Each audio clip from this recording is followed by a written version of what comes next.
Saudações, eu sou o Android. Nesse vídeo eu vou fazer 5 filmes de animação subestimados e 5 filmes de animação superestimado, parte 3. Lembrando que as duas primeiras partes estão na descrição e vai ser assim: um subestimado, um superestimado, um subestimado, um superestimado. Mas caso se perca, presta atenção: se esse ícone aparecer, quer dizer que ele é subestimado, mas se esse ícone aparecer, quer dizer que é superestimado. Então quem deu a sugestão vai estar na descrição. Chega de enrolação e vamos lá. Transformers One. Para os fãs de Transformers, foi um filme bem divertido, trouxe de novo os designs lá clássicos dos Transformers como conheceram.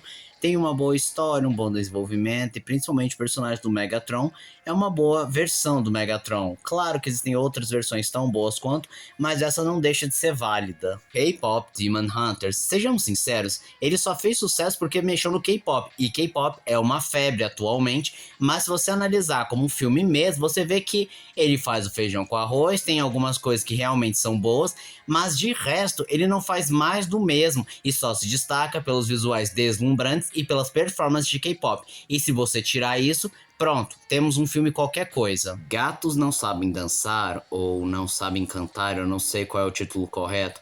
Esse filme é extremamente esquecido e extremamente subestimado, tanto que pouca gente sabe da existência desse desenho, o que é uma pena, porque ele tem uma boa performance, cantoria muito boa, personagens cativantes.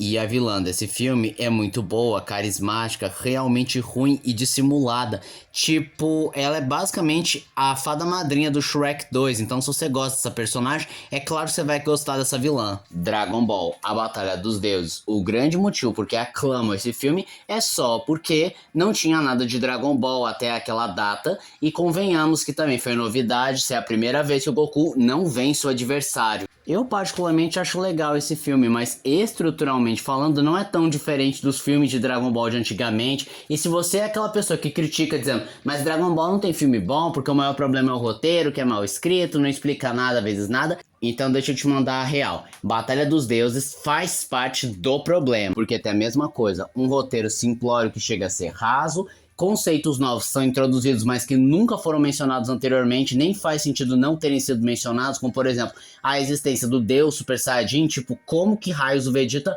nunca soube da existência, e ninguém nunca contou pra ele. Sendo que a figura do Deus Super Saiyajin é tão relevante e lendária quanto do Super Saiyajin mesmo, e não vão nem entrar na questão dos retcons futuros, como por exemplo, se o Bills ele está interligado com o Kaioshin, como que ele não foi exterminado quando o Majin Buu atacou os Kaioshins? Não vamos entrar nisso não.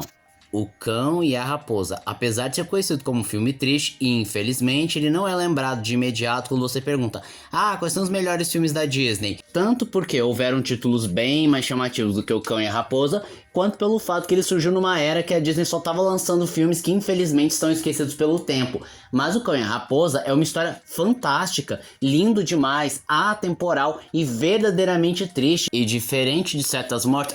Mufasa... Desculpa, deu uma tosse forte agora. É verdadeiramente de doer o coração, você se sente mal por todos os segundos da história, de ver a amizade deles ruindo, de cada morte, de cada sacrifício que eles tomam, e o final agridoce torna as coisas muito mais sentimentais. Homem-Aranha no Aranhaverso. Não sei se eu mencionei nesse vídeo, mas vale lembrar que superestimado não é a mesma coisa que ruim. Assim, a história é muito boa e trabalha muito bem naquela máxima do Homem-Aranha, que é qualquer um pode vestir a máscara do Aranha, que por um lado traz aquela ideia de que a gente pode ser o Homem-Aranha e podemos ser tão bons, se não melhor, ao se inspirar no Peter Parker, mas infelizmente hoje em dia estão usando isso para um lado ruim, para desmoralizar o Peter Parker, mostrar que ele não é especial. O que ficou mais evidente lá no Através do Aranhaverso, em que literalmente ninguém respeita o Peter e o Peter parece ser só mais um aranha qualquer. Mas esse aqui eu acho que o maior problema foi todo mundo puxando o saco do filme, falando melhor filme do Homem-Aranha, a animação fantástica, e eu não vou tirar o mérito, o filme é muito bom, então uma animação fantástica, mas acabou perdendo muito seu impacto, principalmente porque outros estúdios vieram copiar, então ficou um tanto enjoativo vendo retroativamente esse filme. Dragon Ball, Em Busca do Poder, também conhecido como aquele oval remake do Dragon Ballzinho. Primeiro de tudo, ele é uma ótima homenagem ao Dragon Ball. Segundo de tudo, ele é bem coeso como filme por si só, porque ele traz bem a história do Dragon Ball, adaptando vários eventos e compilando para que funcione muito melhor nesse estilo de filme. ao mesmo tempo que ele moderniza e otimiza boa parte da animação e no visual, mas ele respeita e não tenta ser maior do que a obra do Toriyama. E se eu for chutar, o grande motivo porque esse filme é subestimado é muito porque geral não dá bola pro Dragon Ball clássico, porque o pessoal só conhece mais o Z por causa das transformações, lutas, vilões, personagens, sendo que o Dragon Ball clássico, apesar de ser bem mais bobo, também trazia lutas e personagens carismáticos que foram muito melhor desenvolvidos no Dragon Ball Z. Pokémon Mewtwo Contra-Ataca. Quando eu vi isso no comentário, eu pensei que era aquele filme lá do Mewtwo, mas de acordo com a internet, Mewtwo Contra-Ataca é aquele filme 3D que conta a história do Mewtwo. E como muitos sabem, eu não sou fã de Pokémon, então eu não tenho a memória afetiva de ver o filme do Mewtwo, tanto porque eu não era nascido, quanto pelo fato de que eu nunca me interessei pela franquia dos monstrinhos de bolso.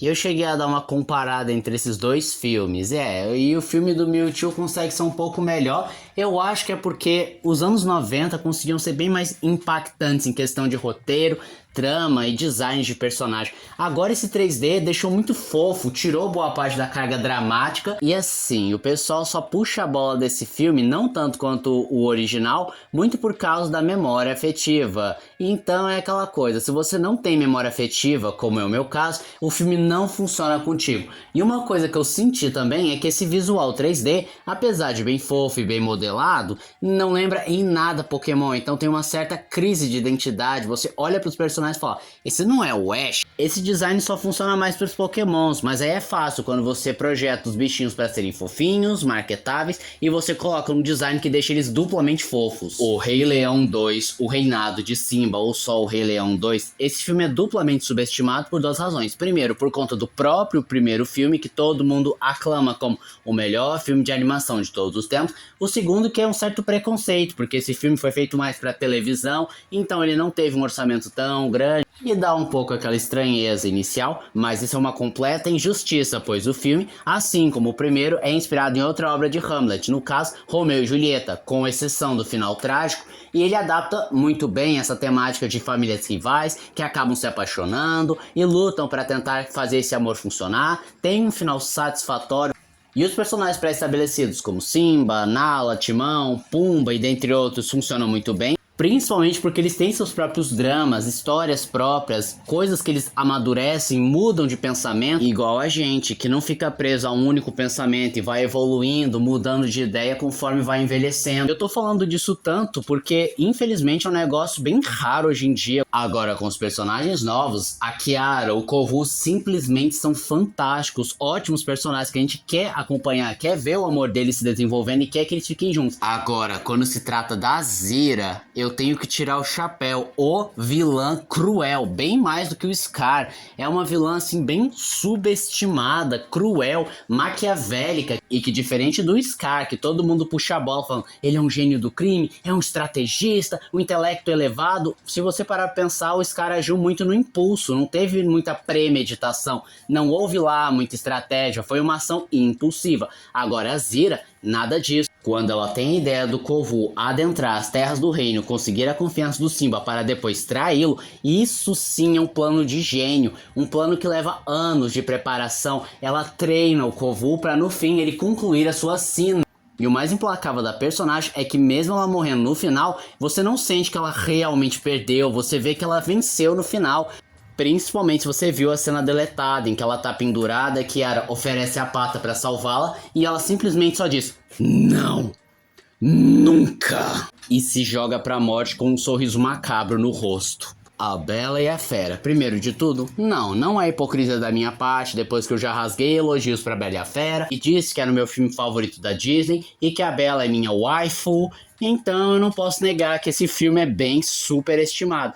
Ao começar que algumas coisas não fazem lá muito sentido, principalmente se você viu o Natal da Bela ou o Mundo Encantado da Bela, que as datas não batem em relação à idade que o príncipe deveria ter quando foi amaldiçoado. Eu poderia dizer que algumas coisas são apressadas demais na história, principalmente se você compara com a versão que inspirou a Bela e a Fera lá de 1963, não vou saber. Mas eu acho que o maior problema que torna esse filme um pouco desconfortável para certas pessoas é que, mesmo sem querer, porque é óbvio que a Disney não pensou nessa possibilidade, fica aquele gostinho de que a Bela não ama de verdade a Fera, apenas tem aquela síndrome de Estocolmo. E sim, eu sei que existem momentos que a fera demonstra delicadeza, sensibilidade, mas além desses momentos serem poucos, da fera sendo gentil com a Bella, fica mais parecendo que um momento de ruptura é quando a Bella recebe a biblioteca da fera e comprou ela com a biblioteca. E esse foi o vídeo de hoje. Se você gostou do vídeo, se inscreva no canal, compartilhe o vídeo, comente, dê seu like.